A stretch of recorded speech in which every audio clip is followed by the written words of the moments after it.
Assalamualaikum warahmatullahi wabarakatuh. Perkenalkan, nama saya Gania Sarah Rindiani dengan NPM 1601102400083. Di sini saya akan menjelaskan mengenai analisis gigi campuran Moyers pada blok tumbuh kembang gigi dan oklusi. Baik, untuk mengawali pembahasan pada video kali ini, kita harus terlebih dahulu mengetahui apa itu definisi dari analisis gigi campuran Moyers. Jadi, dalam bahasa Inggris, Moyers Mixed Dentation Analysis adalah metode yang digunakan untuk memperkirakan apakah gigi tetap yang belum tumbuh akan memiliki ruang yang cukup di lengkung gigi kita. Hal ini sangat penting untuk mencegah adanya crowding. Crowding ini adalah kondisi ketika jumlah ruang di lengkung rahang itu tidak cukup untuk menampung seluruh gigi secara ideal, sehingga gigi itu tumbuh berdesakan, miring, ataupun tumpang tindih. Jadi tujuannya pada dasarnya itu ada 3, yaitu memprediksi ukuran gigi permanen yang belum erupsi, menentukan cukup tidaknya ruang di lengkung rahang, dan digunakan pada tahap gigi campuran. Lalu, berdasarkan apa dasar perhitungan dari analisis gigi campuran Moyers ini? Jadi dasar perhitungannya itu menggunakan mandibular incisor atau gigi incisivus bagian rahang bawah kita. Nah, mandibular incisor ini berfungsi sebagai acuan utama dalam metode Moyers untuk memprediksikan apakah akan ada cukup ruang untuk gigi tetap yang akan tumbuh nanti. Namun mengapa menggunakan mandibular incisor? Jadi gigi incisivus bawah itu dipilih karena merupakan gigi permanen pertama yang erupsi, lalu ukurannya pun relatif stabil dan memiliki korelasi statistik tinggi dengan ukuran gigi posterior baik di rahang atas maupun yang bawah. Karena itu, ukuran incisivus bawah bisa dijadikan dasar prediksi untuk ukuran caninus dan premolar yang akan tumbuh nantinya. Lalu untuk selanjutnya, saya akan membahas tentang prosedur dalam analisis gigi campuran Moyers ini. Untuk prosedurnya dibagi menjadi 2, yaitu ada prosedur in the mandibular arch dan prosedur in the maxillary arch. Pada kali ini, saya akan membahas terlebih dahulu tentang mandibular arch-nya. Terbagi menjadi 4 tahapan dasar, yaitu yang pertama, ukur 4 gigi incisif bagian bawah. Nah, untuk langkah 1 ini kita akan gunakan Boley gauge ataupun tooth measuring gauge.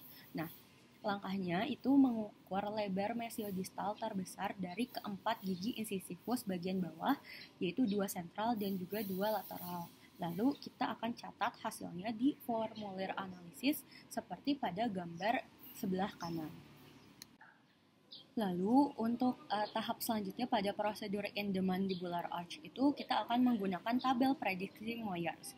Jadi langkah kedua itu hitung ruang yang dibutuhkan untuk merapikan incisivus. Jadi yang pertama adalah kita akan jumlahkan lebar 2 incisivus kiri, yaitu sentral dan lateral. Lalu setel gauge ke nilai itu. Setelahnya, kita akan letakkan satu ujung di midline gusi. Ujung satunya di sepanjang lengkung gigi kiri sampai sejajar ujung distal lateral incisor. Lalu, tandai titik tersebut. Nah, itulah posisi gigi saat sudah rapi. Ulangi di sisi sebelah kanannya. Nah, kalau hasil cephalometrik menunjukkan gigi terlalu maju atau lateral, maka posisi gauge akan digeser ke lingual untuk menstimulasi pergerakan gigi saat adanya perawatan nanti. Tahap ketiga dari prosedur in the mandibular arch adalah kita akan menghitung total space yang dibutuhkan. Jadi, hitung ruang yang telah tersedia setelah incisivus itu dirapikan. Jadi yang pertama, kita akan mengukur jarak dari titik yang telah ditandai di garis lengkung gigi dari langkah 2 yang sebelumnya. Lalu, ukuran pun diambil sampai ke permukaan mesial molar pertama permanen. Nah, jarak ini akan menunjukkan ruang yang tersedia untuk caninus atau cuspid, lalu ruang untuk 2 premolar atau bikuspid, dan ruang tambahan jika diperlukannya untuk penyesuaian posisi molar. Nah, untuk prosedur yang keempat itu adalah kita akan membandingkan dengan ruang tersedia. Jadi, langkah 4 itu adalah untuk memprediksi ukuran gigi caninus ditambahkan dengan 2 premolar.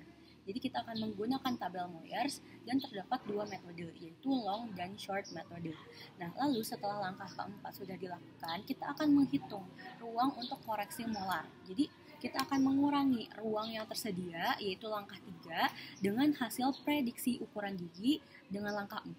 Lalu, jika hasilnya itu negatif, maka akan memperlihatkan bahwa terjadinya crowding.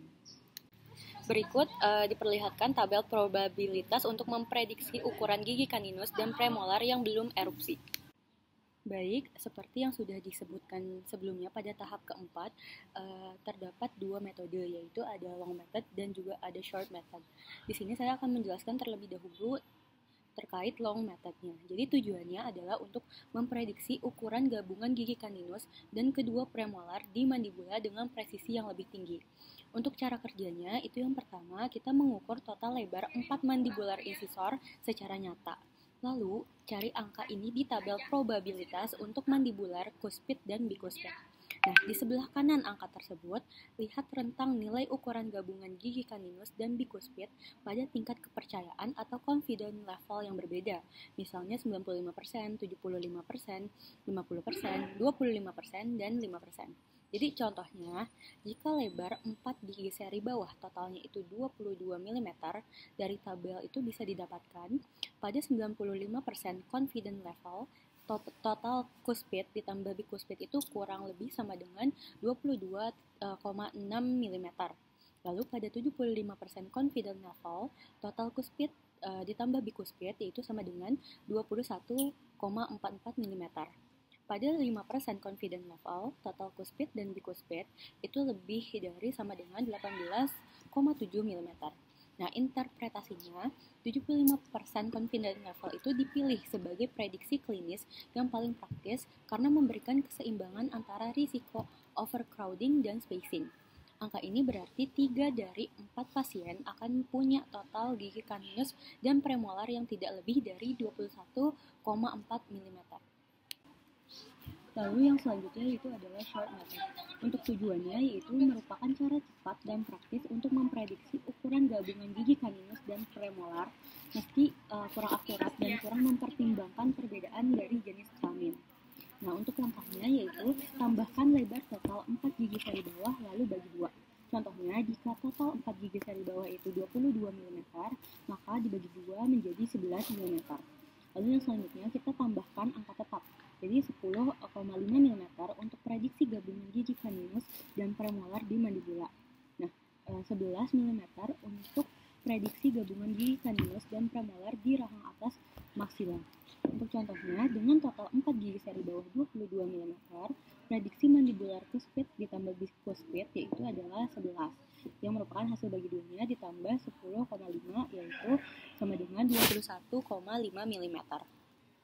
Lalu setelah tadi dijelaskan prosedur in the mandibulary arch, saya akan menjelaskan mengenai prosedur in the maxillary arch. Jadi prosedurnya itu sebenarnya sama seperti di rahang bawah, tapi ada dua perbedaan yang harus diperhatikan. Yaitu yang pertama, kita gunakan tabel prediksi yang berbeda. Untuk gigi atas, kita pakai tabel Moyers bagian maksila, karena ukuran gigi atas umumnya itu lebih besar daripada gigi bawah. Dan perbedaan yang kedua yaitu adalah harus dikoreksi untuk overjet. Jadi overjet itu jarak horizontal antara incisivus atas dan bawah. Nah, saat incisivus atas dirapihkan ke posisi yang ideal, kadang butuh mundur. Nah, hal ini memakan ruang sehingga perlu diperhitungkan dalam analisis. Berikut tabel probabilitas untuk memprediksikan ukuran gigi kaninus dan premolar yang belum erupsi pada rahang atas.